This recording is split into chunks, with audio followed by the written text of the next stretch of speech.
your attention, for example, is mediated by unconscious forces. And you know that perfectly well. And this is another Freudian observation. You know, if you're sitting down to study, for example, your conscious intent is to study. But you know perfectly well that all sorts of distraction fantasies are going to enter the theater of your imagination non-stop and annoyingly. And there isn't really a lot you can do about that except maybe wait it out.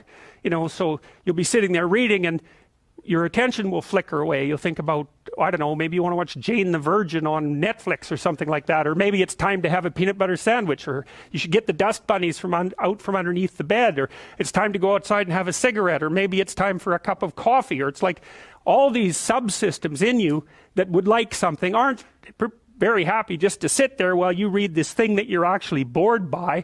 And so they pop up and try to take control of your perceptions and your actions nonstop.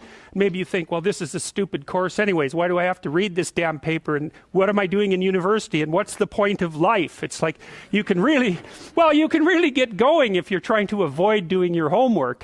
And then you might think, well, what is it in you that's trying to avoid? Because after all, you took the damn course and you told yourself to sit down. Why don't you listen? Well, because you're a mess. That's basically why. You haven't got control over yourself at all. And no more than I have control over this laptop. Okay, so there's the memory function of the unconscious, and there's the dissolutive function. That's an interesting one.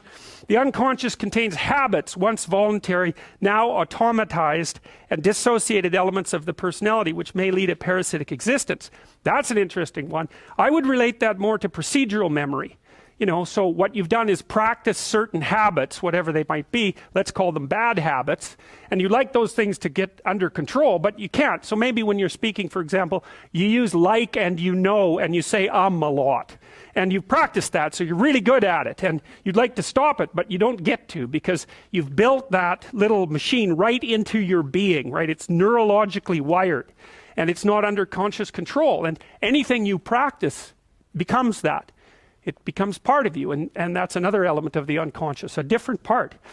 And then there's a creative part, which is that, well, you know, you're sitting around and maybe you're trying to write something, or maybe you want to produce a piece of art or a piece of music, or maybe you're just laying in bed dreaming, and you have all these weird ideas, and especially in dreams, it's like, where do those things come from?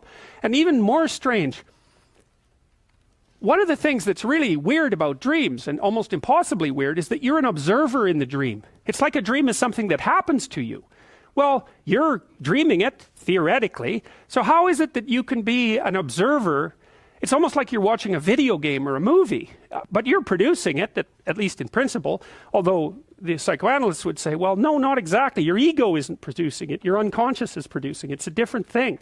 It's a different thing. And of course, Jung would say, well, it's deeper than that. The collective unconscious might be producing it. It's, in some sense, it isn't you exactly, or it isn't the you that you think of when you think of you. And that's the ego from the Freudian perspective, the you that you identify with. That's the ego. And outside of that is the unconscious. The id, that's more the place of impulses. And you could think about those as the biological subsystems that can derail your thinking, right? And that govern things like hunger and sex and aggression and your basic instincts is another way of putting it. And it's a reasonable way of thinking about it, because these are subsystems that you share with animals. You share them certainly with mammals. You share most of them with reptiles. You share a lot of them with amphibians, and even going all the way down to crustaceans. There's commonality, for example, in the dominance hierarchy circuits. And so these are very, very old things.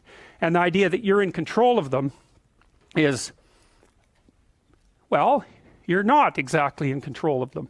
And I would say the less integrated you are, the less you're in control of them, and the more they're in control of you. And that can get really out of hand. You know, you can be like with people who have obsessive compulsive disorder, for example, which seems to be, I would say, the dissolutive elements in some sense of the unconscious, the way that it's portrayed here.